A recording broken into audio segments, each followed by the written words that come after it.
ಹಾಕಿದ್ದಕ್ಕೆ objection ಮಾಡೋದು ಕೇಳೋದು ಪ್ರಥಮವಾದ ಬೇರೆ.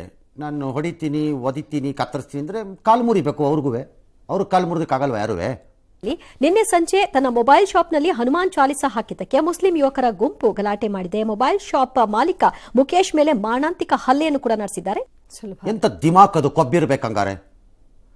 ನಾವು ಈ ತರದ ನಡವಳಿಕೆಗಳನ್ನ ಪೊಲೀಸರಾಗ್ಲಿ ಅಥವಾ ಯಾರೇ ಆಗ್ಲಿ ಸಹಿಸ್ಕೋಬಾರ್ದು. ಅದು ಯಾವುದೇ ಕಡೆಯಿಂದ ನಡೆದಾಗ್ಲುವೆ. ಹಾಗೆ ಸಹಿಸ್ಕೋತಾ ಹೋದಾಗ ಏನಾಗುತ್ತೆ ಅಂದ್ರೆ ಪುಡಿ ರೌಡಿಗಳಿಗೆ, ಕಚಡಗಳಿಗೆ ಮತ್ತು ಸಮಾಜದ್ರೋಹಿಗಳಿಗೆ ಏನು ಬರುತ್ತೆ ಅಂದ್ರೆ ಏನು ಬೇಕಾದ್ರೂ ನಡೆಸ್ಬೋದು ಅನ್ಕೋತಾರೆ.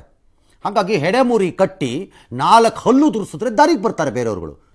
ಇದು ಎಲ್ಲೇ ಆದರೂ ಪೊಲೀಸ್ನವರ ಕರ್ತವ್ಯ ಆಗಬೇಕು. ಎಲ್ಲ ಕಡೆ ಒಂದೇ ತರದ ಇಲ್ಲದೆ ಇದ್ರೇನಾಗತ್ತೆ ಅಂದ್ರೆ ಯು ಆರ್ ಎನ್ಕರೇಜಿಂಗ್. ಇಷ್ಟ ಬಂದಾಗ ನಾನು ಬಂದು ಹೊಡೆದು ಬಿಡ್ತೀನಿ, ಬಡ್ದು ಬಿಡ್ತೀನಿ, ಕತ್ತರಿಸ್ಬಿಡ್ತೀನಿ, ಡಮ್ ಅಂದ್ಬಿಡ್ತೀನಿ ಅಂತ ಹಿಂಗೆ ನಡೆಯೋಕ್ಕಾಗಲ್ಲ, ನಡೀಬಾರ್ದು.